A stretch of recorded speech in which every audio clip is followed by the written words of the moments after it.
أطفالنا أشقية وأشقية جدا، وبيقعدوا إن هم يجروا في البيت كتير وبيخبطوا وبيرخبطوا وبيخشوا المطبخ يكسروا الحاجات ويطلعوا الحاجات من الظرف، وما تقعد تصرخ وتقعد تصوت وبس يا ولد وبس يا بنت.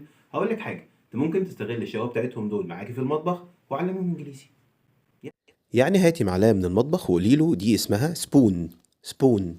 سبون. بدل ما تسمعي دوشة عرفي اسمها وقولي له سبون. سبون. ممكن نجيب شوكة ونقول له دي اسمها فورك. فورك. فورك. شوكة يعني فورك.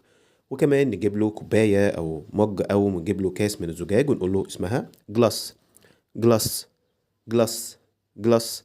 طبعا نجيب طبق ونقول له ايه ده اسمه بليت. بليت. بليت. خليه يتدرب اكتر من مره، كل ما يكون موجود قولي له الاسماء دي وهو يعرفها باللغه الانجليزيه.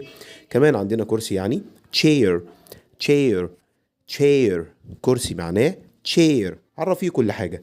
عندي كمان برضو كلمه pot اللي هو معناها حله او معناها وعاء او معناها اناء. pot. pot. pot يعني حله او وعاء. عندنا كمان كلمة pan. pan. pan اللي هي طاسة أو مقلاة، الحاجة اللي احنا بنقلي فيها أو بنحمر فيها الأشياء اسمها pan. وبكده يبقى استغليتي شقاوة الأطفال الصغيرين في حاجة مفيدة، يبقى خليهم أشقية يدخلوا المطبخ بس علميهم إنجليزي.